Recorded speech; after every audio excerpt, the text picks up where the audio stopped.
Hi everyone, welcome back to Fusion News. I'm Dr. Hazel Lowe. I am a plasma physicist working on fusion plasma diagnostics at Tokamak Energy in the UK. It's Friday the 17th of June 2022, and this is your Fusion News update. Stories today include 1. Clean energy's new hope, really fast lasers. 2.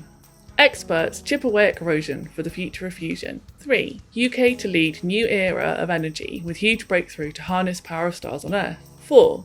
To make commercial fusion a reality, MIT is joining forces with a Bill Gates-backed startup. And I also have a couple of bonus items for you at the end. 1. Clean energy's new hope, really fast lasers. German startup Marvel Fusion, which is a Fusion Industry Association member, is back in the news this week with an article in the Sunday Times all about their goal to produce clean energy from laser-driven fusion. Their concept involves using laser pulses just tens of femtoseconds long to squash together and heat a hydrogen and boron fuel capsule, making energetic helium ions that can be used to extract energy from the reaction. The laser pulse length is such a tiny fraction of a second that it's hard to imagine.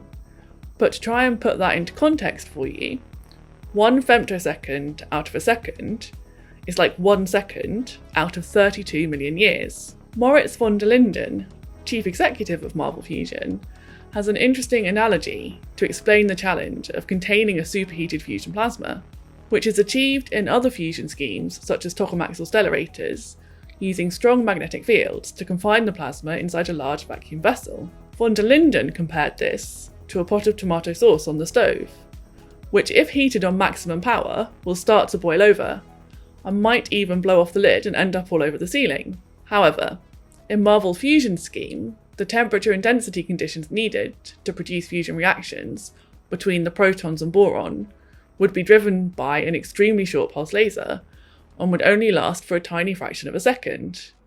In this case, there is no need to confine the plasma for a long period of time, meaning that the large magnet assemblies associated with other fusion schemes are not required. While Marvel Fusion has not yet built a proof of concept system, von der Linden is confident, based on computer simulations and preliminary experiments at laser facilities around the world, that harvesting energy from such a reaction will be efficient and straightforward.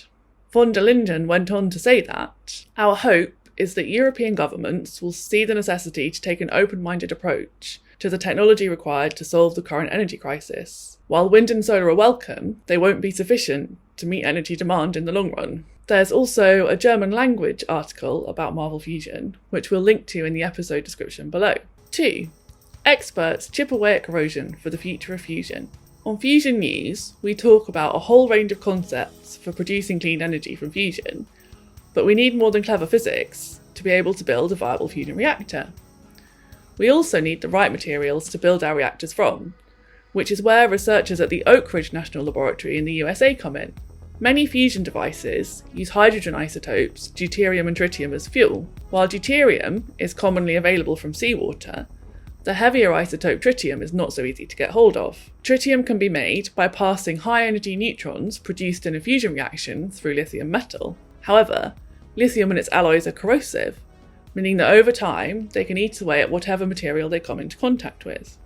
The team of researchers from Oak Ridge, led by Chuck Kessel and Bruce Pint, have been investigating how to put a liquid lithium or lithium alloy in the inner part of the fusion reactor wall called the blanket, to enable tritium to be bred as part of a fusion reactor. Kessel explained that, "We want to create as prototypical an environment as possible to allow us to identify, demonstrate and optimise actual solutions for a fusion pilot plant." They've done this by heating assemblies of silicon carbide and stainless steel, so that the lead lithium can flow between these parts at a temperature of 700 degrees C for 1,000 hours at a time. They found that applying a thin layer of aluminium to stainless steel can greatly reduce the corrosion caused by the liquid lithium alloy, and the next challenge is to add high field magnets to their test assembly to better replicate the conditions in a fusion device. 3. UK to lead new era of energy with huge breakthrough to harness power of stars on Earth. The next article focuses on advances in the UK's fusion sector, reporting on recent landmark achievements such as the record-breaking 59 megajoules of energy produced by the Joint European Torus. Regular viewers will recall that we reported on this huge achievement by the Eurofusion collaboration based at the UK Atomic Energy Agency site in Oxfordshire, here on Fusion News back in the spring of 2022.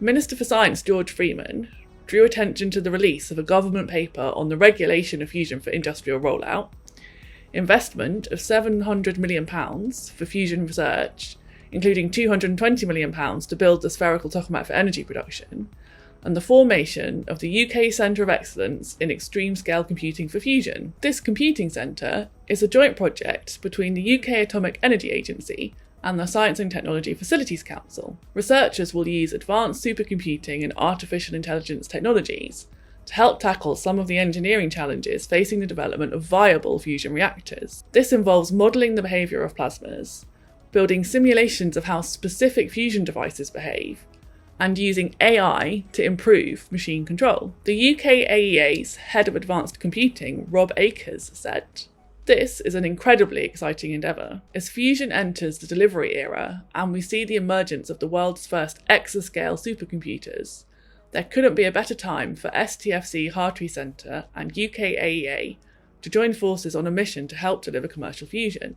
Hartree Centre's expertise in supercomputing and AI, combined with UK AEA's domain expertise around fusion science and technology, will enable the co-design of solutions to eliminate large amounts of time-consuming real-world prototyping.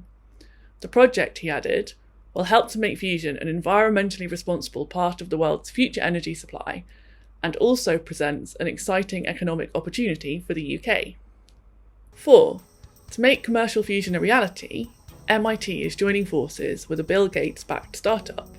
The Plasma Science and Fusion Centre at the Massachusetts Institute of Technology, MIT, has signed a new deal to continue collaborating with US company and Fusion Industry Association member Commonwealth Fusion Systems. CFS are aiming to build a world-first tokamak called Spark, which will use high-temperature superconducting magnets to confine the plasma. We reported last year on a record-breaking HTS magnet coil, built collaboratively by these two labs, that was able to make a magnetic field of 20 Tesla. Being able to build these smaller magnet coils that generate larger magnetic fields is a key stepping stone on the way to designing and building Spark. The agreement will also provide funding to MIT in order to train up more PhD students and postdoctoral researchers to tackle the range of fusion science and technology challenges that are of interest to both parties. MIT's Vice President for Research, Maria T. Zuber, said, "To address the climate crisis, the world needs to deploy existing clean energy solutions as widely and as quickly as possible, while at the same time developing new technologies.